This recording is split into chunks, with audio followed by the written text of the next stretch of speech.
KMES English Medium Junior College welcome its students for the online lecture of philosophy for chapter 2. What is cause? For the topic, the scientific perspective.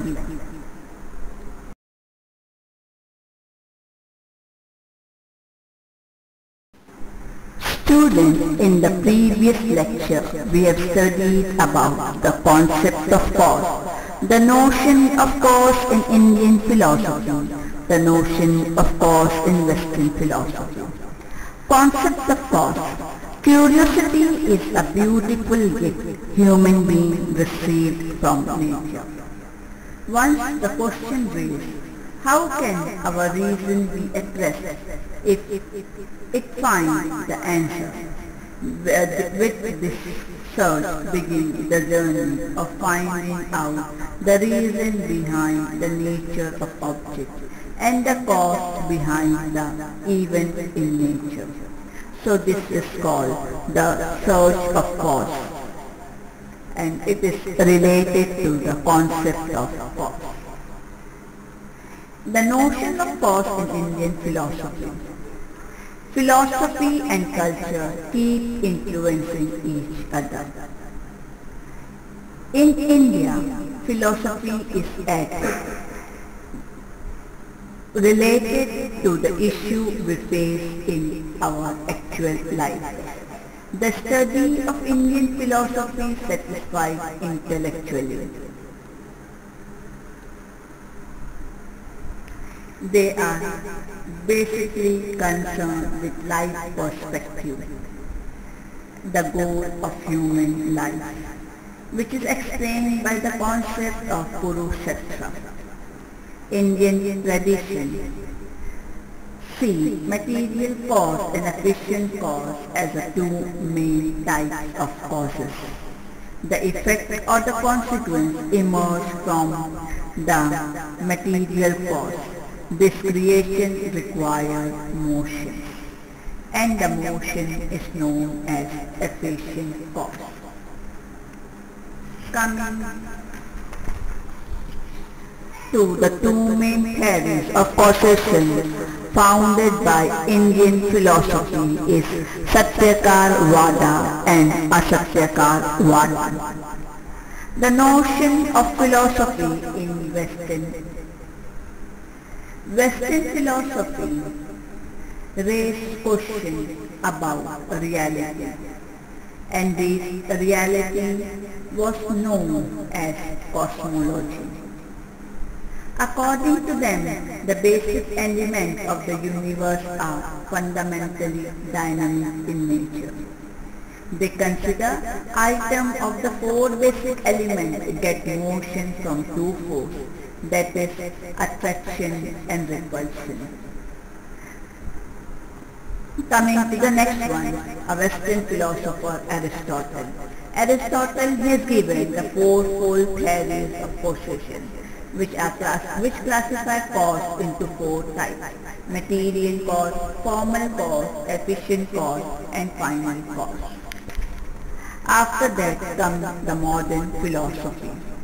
Modern philosophy modern science at the world of giant machines. This perspective believes that events in nature occur mechanically. David Hume, an educator of imperialism, believed that sense experience is a primary source of knowledge. Hume completely rejected the belief that the cause-effect relationship is necessarily related. So this was the thing that we have studied in the previous lecture. Students, in today's lecture, we are going to study about the scientific perspective. We have learned that the cause-effect relationship of various traditions about various thinkers in the history of philosophy. It is worth nothing that all these explanations were fundamentally based on the thought experiment. The journey of philosophy begins with investigation. It starts using instruments along with the thought experiment for exploring the objective reality. A separate journey of science begins. Science looked at this topic of causation.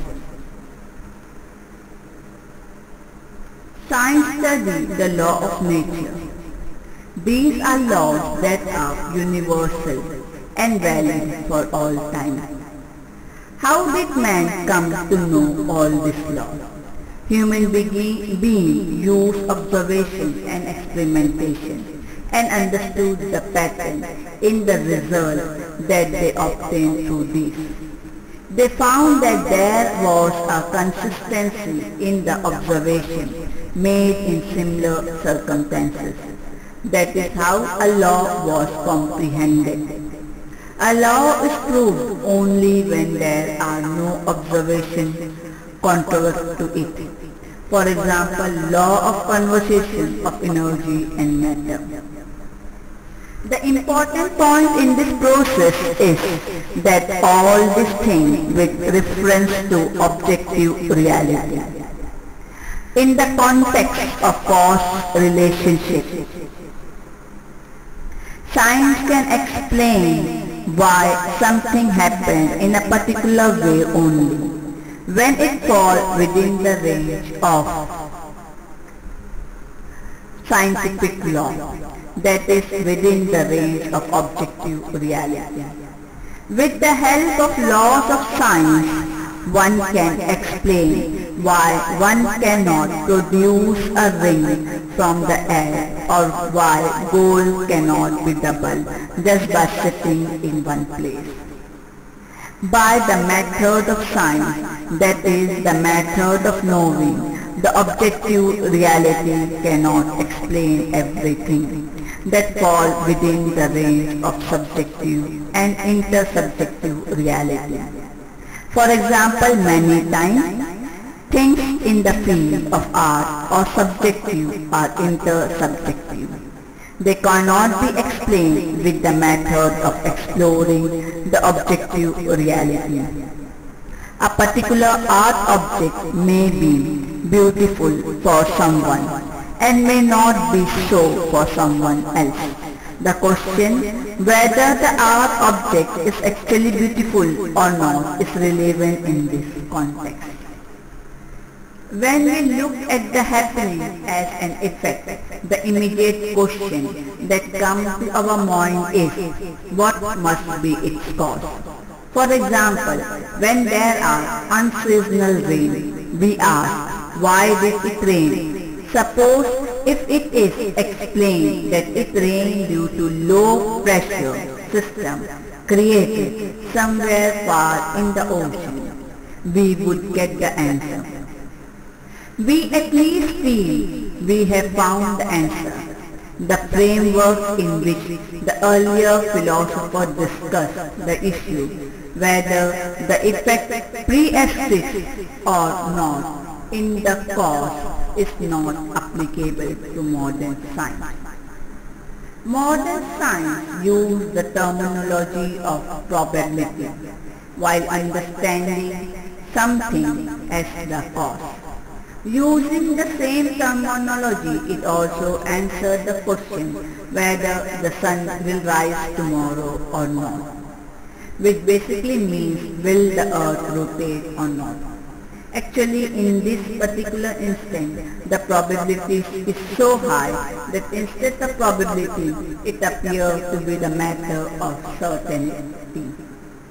Where there are clouds, but the probability of whether it will rain or not is far less than the probability of sunrise, because there are many other factors that can affect the rainfall. We may ask who made the law of nature. In this regard, science believes that there is an objective evidence to support that someone made them initially. Let's take the example. Imagine that you are walking along the river side. We see the open bank of the river. At the bottom there are large stones. Above them there are small stones. At the top the even smaller stones and soft soil. Someone among us may ask, who must have arranged it so systematically? We say that it need not be arranged by someone. It is due to the geographical process operating in according with the law of nature. This arrangement may not remain as it forever. It will keep changing continuously. This change does not occur arbitrarily. Even for this change, the natures are responsible. And the same thing is applicable to the whole universe. Now, you must have understood the relationship between philosophical understanding and the scientific understanding of the cause and effect relationship. Students, there are certain important points to be remembered from this chapter. 1. Material elements are earth, water, fire and air. Second, the theory of causation given by Aristotle consists of material cause, formal cause, efficient cause and final cause. Third, the type of Satyakarya Vada is material cause and efficient cause. Students, the two important questions that is asked by the Indian tradition regarding causation are: 1. Does the effect exist in the material cause in some or other form prior to the process of change? Second, is the effect independent and distinct from the cause? Students, what do you understand by the term Arambha Bhav Vada?